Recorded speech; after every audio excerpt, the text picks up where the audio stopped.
Manusia terobsesi pada kecantikan fisik belaka. Putri kerajaan Pasir Batang, Purbararang, mengusir adiknya Purbasari yang padahal paling cantik.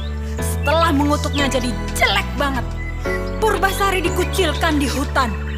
Tapi disitulah ia bertemu Lutung Kasarung. Terus cinta meruntuhkan semua kutukan. Dahulu ada seorang raja yang adil dan bijaksana, Prabu Tapa Agung namanya. Beliau dianugerahi 7 orang putri. Si sulung Purbararang telah bertunangan dengan Raden Indrajaya dan si bungsu Purbasari, buah hati seluruh rakyat kerajaan Pasir Batang.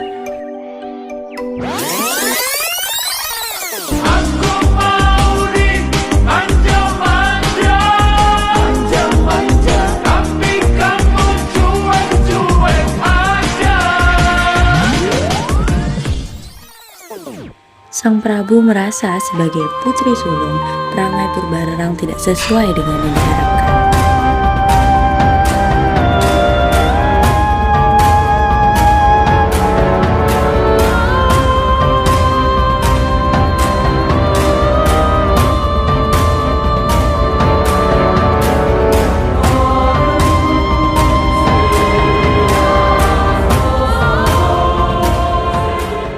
Namun kiranya kerisauan dan kebingungan raja yang baik itu diketahui oleh Sunan Ambu yang bersemayam di Kayangan atau Buana Pada.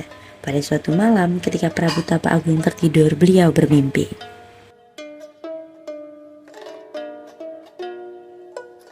Wahai raja yang baik, janganlah risau. Sudah saatnya kamu beristirahat. Tinggalkanlah istana, tinggalkanlah tahta kepada putri bungsu Purbasari. Laksanakanlah keinginanmu untuk jadi pertapa. Namun hilanglah kerisauan beliau. Petunjuk dari Kayangan itu benar-benar melegakan hati beliau dan permaisuri. Keesokan harinya, Sang Prabu mengumpulkan seluruh isi istana. Beliau menyampaikan perintah Sunan Ambu dari Kayangan bahwa sudah saatnya beliau turun tahta dan menyerahkan kerajaan kepada putri Purbasari.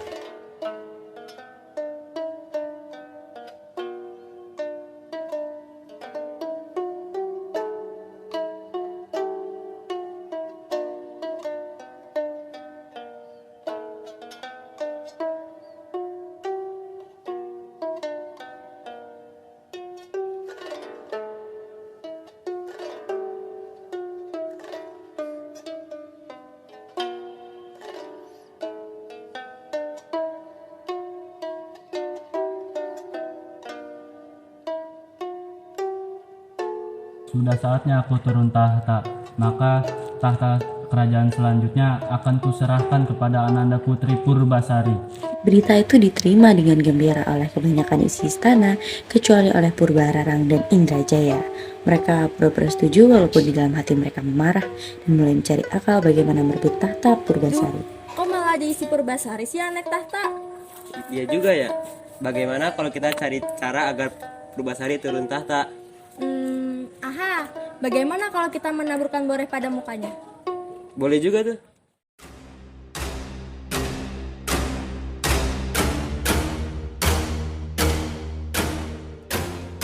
Putri Purbasari menjadi hitam kelam dan tidak ada yang mengenalinya. Sabarlah Tuan Putri, jadikanlah pembuangan ini sebagai kesempatan betapa memohonnya perlindungan dan kasih sayang para penghuni Kayangan. Bagus Tuan Putri, Wa akan sering menengok dan mengirim persediaan.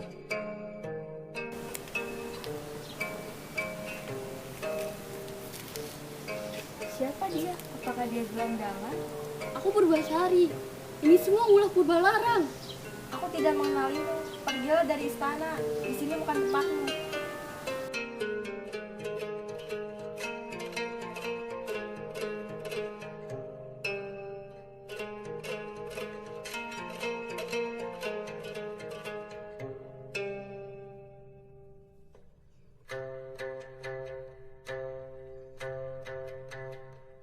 Guru Minda, di manakah engkau? Wahai Sunan Ambu, dirinya melihat Guru Minda di Taman Kayangan.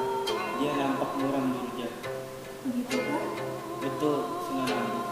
Kami kan Guru Minda segera agar bertemu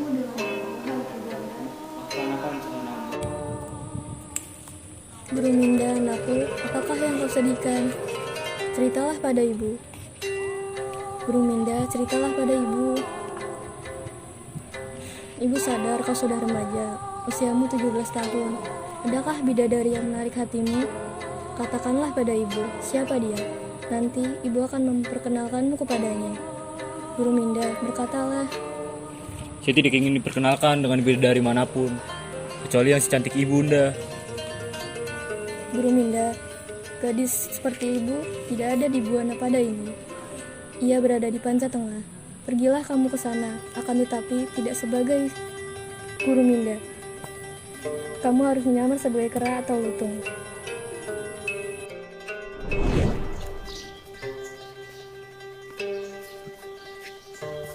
Pergilah anakku, ke Buana Panca Tengah. Kasih sayangku akan selalu bersamamu. Ini namamu Lutung Kasarung.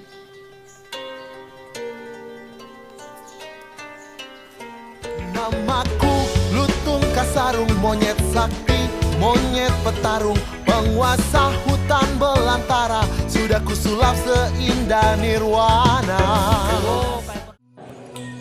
Aki! Iya, Nyi Ratu. Tangkaplah seekor hewan untuk dijadikan kurban dalam upacara. Kalau kamu tidak mendapatkannya nanti siang, kamu sendiri jadi gantinya. Baik, Nyi Ratu.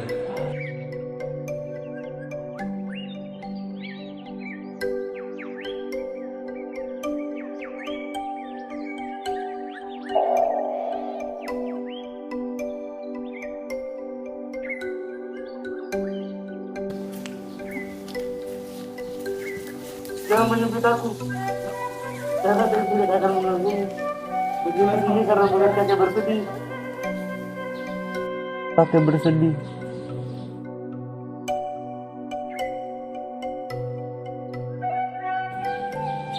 Aku membutuhkan hewan kurban, tetapi aku tidak mendapatkan. Oleh karena itu aku bersedih. Kalau begitu, bawalah saya ke istana, kakek. Tetapi kamu akan jadikan hewan kurban, dan aku tidak rela itu. Tapi kalau kakek tidak membawa hewan kurban, kakek sendiri yang akan disembelih menjadi hewan kurban. Itu dia. Bagaimana ini? Kalau begitu, bawalah saya ke istana, kakek. Tenanglah, jangan khawatir. Baiklah kalau begitu.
yang melihat pemandangan itu dari jauh timbul niat jahatnya.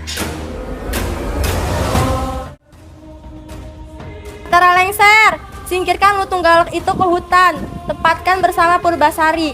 Kalau sudah jinak, kita kurbankan nanti. Kemarilah lutung.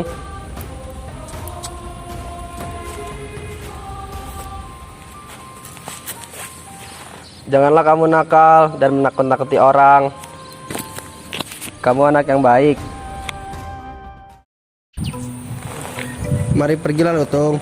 Kamu saya akan bawa ke tempat yang lebih cocok bagimu.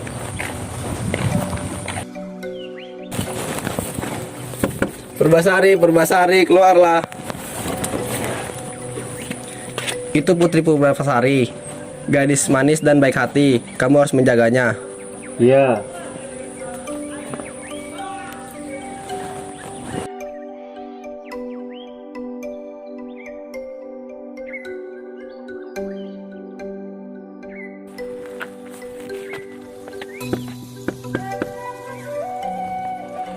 Wahai Putri Purbasari, aku membawakan buah untukmu.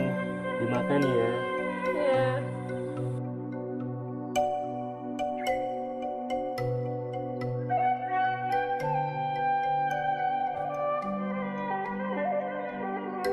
Wahai Sunan Ambu, bantulah aku dan Purbasari. Wahai Pujangga dan Pohaci, turunlah ke bumi untuk membantu Lutung Kasarung.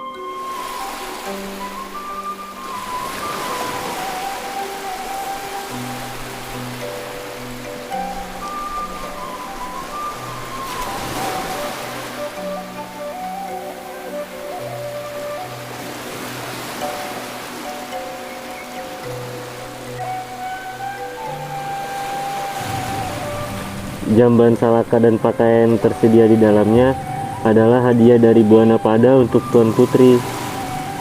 Kau sendiri adalah hadiah dari Buana Pada bagiku, Lutung.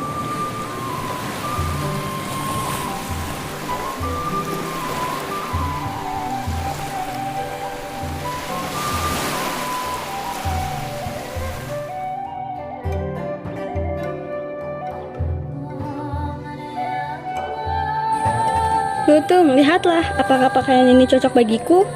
Putri Purbasari seperti kembaran si ibu Sunan Ambu, hanya terlihat lebih muda. Lutung, pantaskah pakaian ini bagiku? Para Pohaci telah mencocokkannya bagi Tuan Putri. Saiki lho, hutane nek taman-tamane ini sawu-sawune boyo apik to. Lah ya to, apik tenan. Heeh. Itu akhirnya terdengar oleh Purbararang.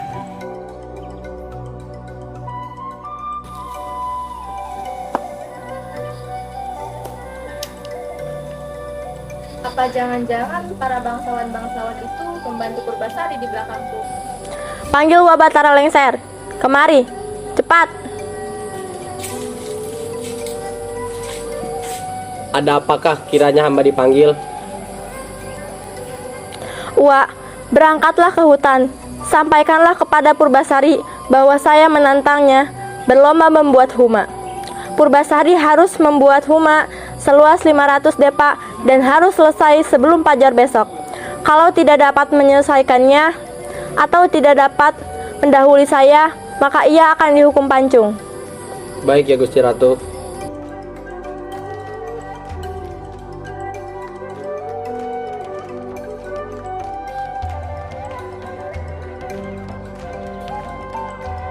Jika saya harus mati muda, saya rela. Tapi yang menyebabkan saya bersedih adalah perbuatan Kakanda Purbalarang kepada saya. Jangan khawatir Tuan Putri, kehilangan tidak akan melupakan orang yang tidak bersalah. Serahkanlah pekerjaan ini kepada saya Tuan Putri, biar saya yang membuat huma itu. Sudah masuk ke dalam istana kecilnya, Lutung Kasarung segera berdoa memohon bantuan ibunda. Putuskan 40 orang pujangga membuat huma untuk membantu Lutung. Hai kalian, aku perintahkan memerintah prajurit dan bangunkan huma seluas 500 depa. Aku wajibkan untuk selesai pada saat matahari terbit esok. Kalau tidak, akan kuhukum pancung kalian. Purbararang tidak subur dan juga jelek, sedangkan huma Putri Purbasari subur dan warnanya hijau.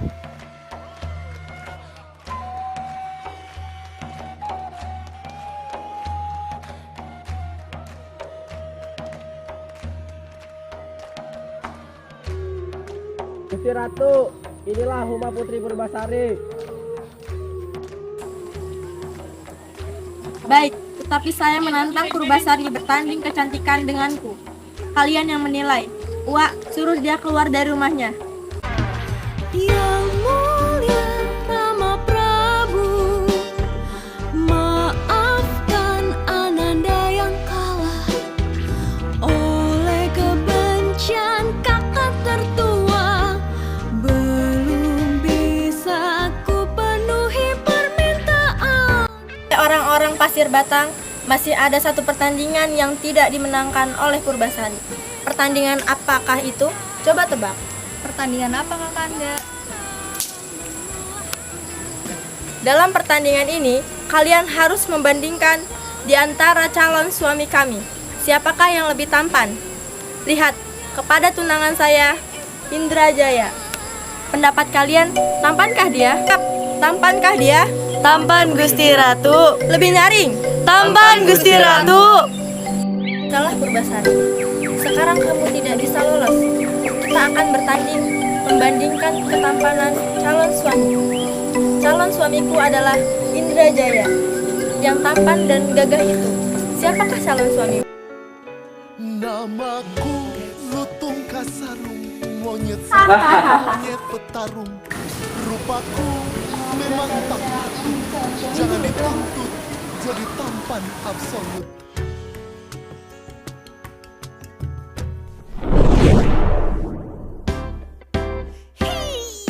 Cantik, tampan, hanya ukuran dan perbandingan. Ratu kalian adalah Purbasari. Saya sudah menjadi calon suaminya. Saya harus membantu dan melindunginya. Sebagai tunangan Purbararang, Anda harus ada di pihaknya, Indrajaya. Oleh karena itu, mari kita berperang.